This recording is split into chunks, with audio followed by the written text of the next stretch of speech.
हर हर महादेव। आज हम शिवरात्रि व्रत की कथा आपको सुना रहे हैं। और अनजाने में ही शिवरात्रि का व्रत करने पर एक भील पर भगवान शंकर ने किस प्रकार अद्भुत कृपा की, तो ध्यान से सुनिए। ऋषियों ने पूछा कि सूत जी, पूर्व काल में किसने इस उत्तम शिवरात्रि व्रत का पालन किया था और अनजाने में भी इस व्रत का पालन करके कौन सा फल उसे प्राप्त किया था। सूत जी ने कहा, ऋषियों तुम सब लोग सुनो, मैं इस विषय में एक निषाद का प्राचीन इतिहास तुम्हें सुनाता हूँ जो सब पापों का नाश करने वाला है। पहले की बात है, किसी वन में एक भील रहता था जिसका नाम था गुरु ध्रुव। उसका कुटुंब बहुत बड़ा था। वह बलवान और क्रूर स्वभाव का होने के साथ ही क्रूरतापूर्ण कर्म में तत्पर रहता था। प्रतिदिन वन में जाकर मृगों को मारता और वहां रहकर नाना प्रकार की चोरियां करता था। उसने बचपन से ही कभी कोई शुभ कर्म नहीं किया था। इस प्रकार वन में रहते हुए दुरात्मा भील का बहुत समय बीत गया। तदंतर एक दिन बड़ी सुंदर और शुभ कारक शिवरात्रि आई, किंतु वह दुरात्मा घने जंगल में निवास करने वाला था, इसलिए उस व्रत को नहीं जानता था। उसी दिन उस भील के माता पिता और पत्नी ने भूख से पीड़ित होकर उससे याचना की कि वनेचर हमें खाने को दो।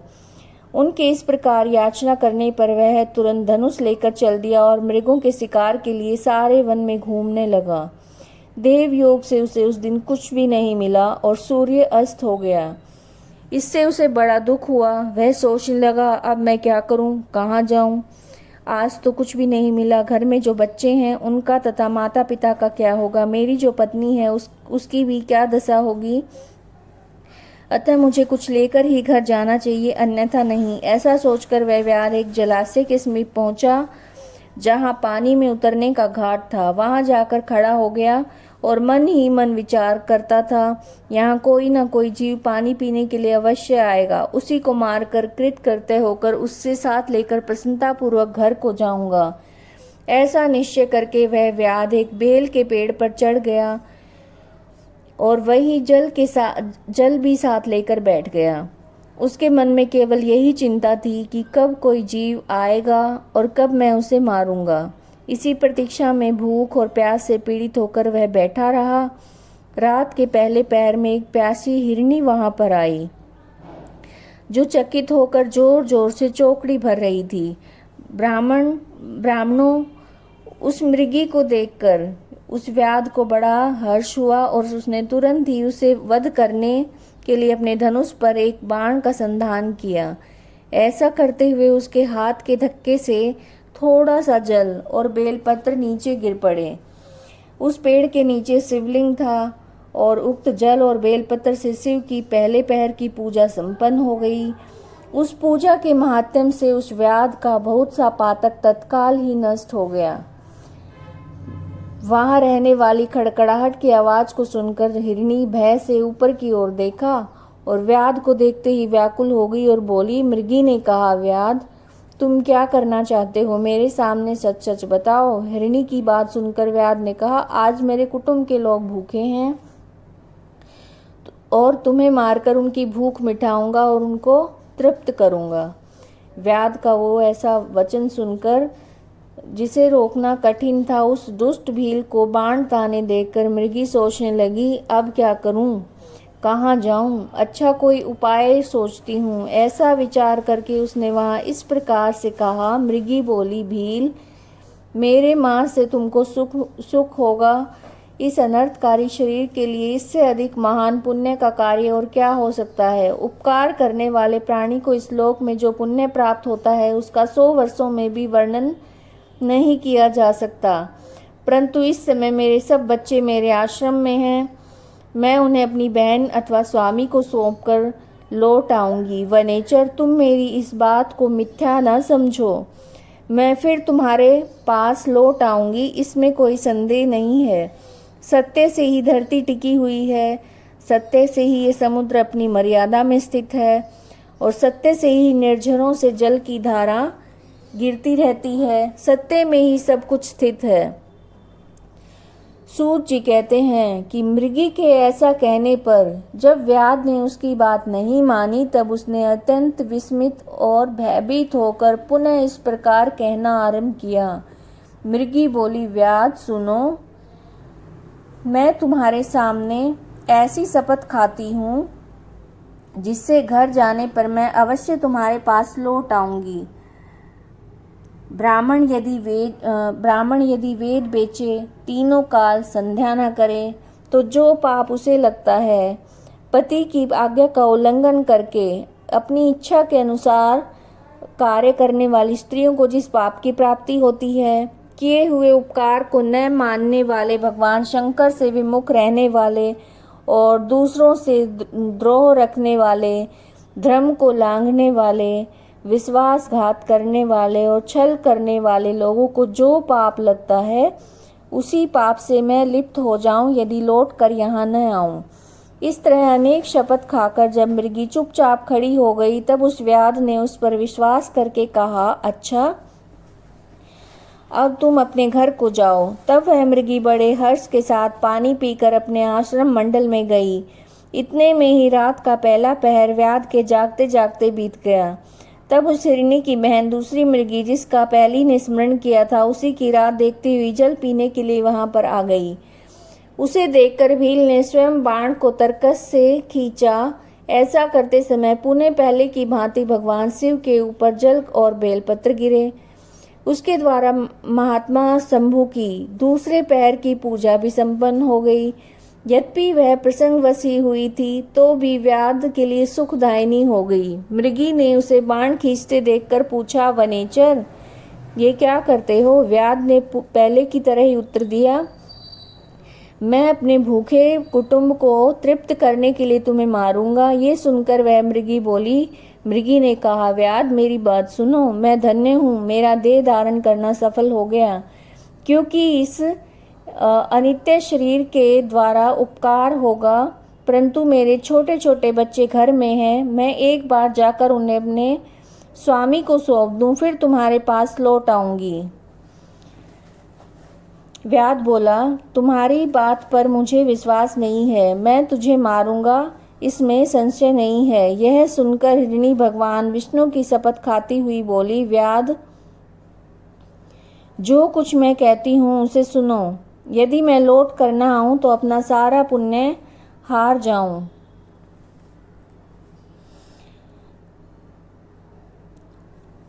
क्योंकि जो वचन देकर उससे पलट जाता है वह अपने पुण्य को हार जाता है। जो पुरुष अपनी विवाहिता स्त्री को त्याग कर दूसरी के पास जाता है, वैदिक धर्म का उल्लंघन करके कपोल कल्पित धर्म पर चलता है, भगवान विष्णु का भक्त होकर शिव की निंदा करता है, माता पिता की निधन तिथि को श्राद्ध आदि न करके उसे सूना बिता देता है और मन में स्ताप का अनुभव करके अपने दिए हुए वचन को पूरा करता है, ऐसे लोगों को जो पाप लगता है वो मुझे भी लगे यदि मैं लौट कर न आऊं। सूत जी कहते हैं, ऐसा कहने पर व्याध ने उस मृगी से कहा, जाओ मृगी। जल पीकर हर्षपूर्वक वह अपने आश्रम को गई। इतने में ही रात का दूसरा पहर भी व्याध के जागते जागते बीत गया। इसी समय तीसरा पहर आरंभ हो जाने पर मृगी के लौटने में बहुत विलंब हुआ जान चकित हो व्याध उसकी खोज करने लगा।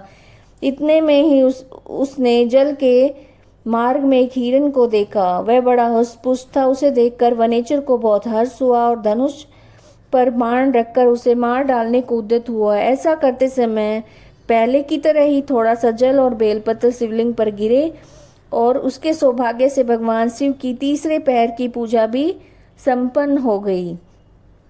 इस तरह भगवान ने उस पर अपनी दया दिखाई। पत्तों के गिरने आदि का शब्द सुनकर उस मृग ने व्याध की ओर देखा और पूछा, क्या करते हो? व्याध ने उत्तर दिया, मैं अपने कुटुंब को भोजन देने के लिए तुम्हारा वध करूंगा। व्याध की बात सुनकर हिरण के मन में बड़ा हर्ष हुआ और तुरंत व्याध ने इस प्रकार बोला। हिरण ने कहा, मैं धन्य हूँ, मेरा हृष्ट पुष्ट होना सफल हो गया, क्योंकि मेरा शरीर आप लोगों के लिए से आप लोगों की तृप्ति होगी, जिस का शरीर परोपकार के काम में नहीं आता, उसका सब कुछ व्यर्थ चला गया। जो सामर्थ्य रहते किसी का उपकार नहीं करता, उसकी वो सामर्थ्य व्यर्थ चली जाती है और वह परलोक में नरकगामी होता है। परंतु एक बार मुझे जाने दो, मैं अपने बालकों को उनकी माता के हाथ में सौंपकर और उन सबको धीरज बंधाकर यहाँ पर लौट आऊँगा। ऐसा कहने पर व्याध मन ही मन बड़ा विस्मित हुआ और उसका हृदय कुछ शुद्ध हो गया था। उसके सारे पाप पुंज नष्ट हो चुके थे। उसने इस प्रकार कहा। व्याध बोला, जो यहाँ पर आए वे सब तुम्हारी तरह ही बातें बनाकर चले गए, परंतु वंचक अभी तक यहाँ नहीं लौटे हैं। मृग, तुम भी इस समय संकट में हो, इसलिए झूठ बोलकर चले जाओगे, फिर आज मेरा जीवन निर्वाह कैसे होगा? मृग बोला, व्याध, मैं जो कुछ कहता हूँ उसे सुनो। मुझ में असत्य नहीं है, सारा चराचर ब्रह्मांड सत्य से टिका हुआ है। जिसकी वाणी झूठी होती है उसका पुण्य उसी क्षण नष्ट हो जाता है। तथापि भील, तुम मेरी सच्ची प्रतिज्ञा सुनो। संध्या में मैथुन, शिवरात्रि के दिन भोजन करने से जो पाप लगता है, झूठी गवाही देने और धरोहर को हड़प लेने तथा संध्या न करने से द्विज को जो पाप लगता है, वही पाप मुझे भी लगे यदि मैं लौट कर न आऊं।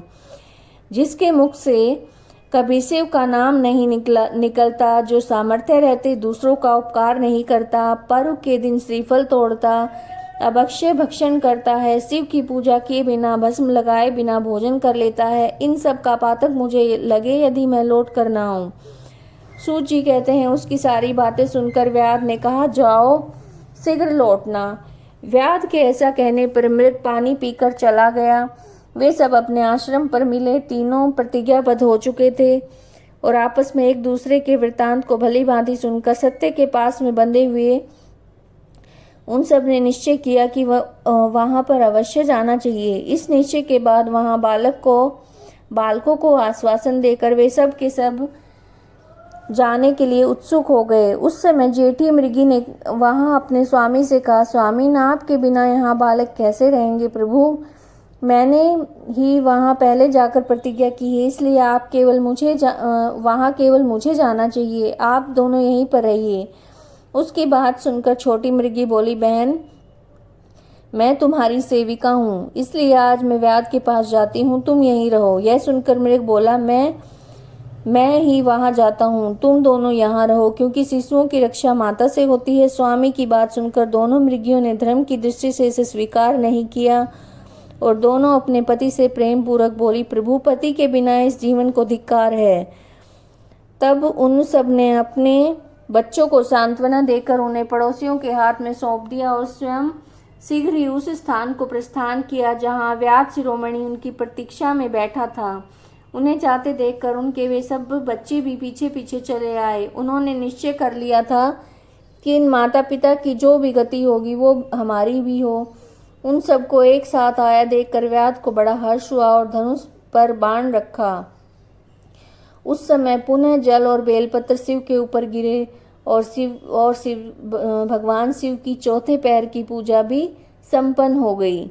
उस समय व्याध का सारा पाप तत्काल भस्म हो गया। इतने में दोनों मृगियां और मृग बोल उठे, व्याध शिरोमणि, शीघ्र कृपा करके हमारे शरीर को सार्थक करो। उनकी बात सुनकर व्याध को बड़ा विस्मय हुआ। शिव पूजा के प्रभाव से उसको दुर्लभ ज्ञान प्राप्त हो गया और उसने सोचा, ये मृग ज्ञानहीन पशु होने पर भी धन्य है, सर्वथा आदरणीय है, क्योंकि अपने शरीर से ही परोपकार में लगे हुए हैं। मैंने इस समय मनुष्य जन्म पाकर भी किसी पुरुषार्थ का साधन नहीं किया, दूसरे के शरीर को पीड़ा देकर अपने शरीर को पोषा है और प्रतिदिन अनेक प्रकार के पाप करके अपने कुटुंब का पालन किया है। हाय, ऐसे पाप करके मेरी क्या गति होगी? जन्म से लेकर अब तक जो भी पातक किया है उसका इस समय मुझे स्मरण हो रहा है। मेरे जीवन को धिक्कार है, धिक्कार है। इस प्रकार ज्ञान संपन्न होकर व्याध ने अपने बाण को रोक लिया और कहा, श्रेष्ठ मृगो, तुम जाओ, तुम्हारा जीवन धन्य है।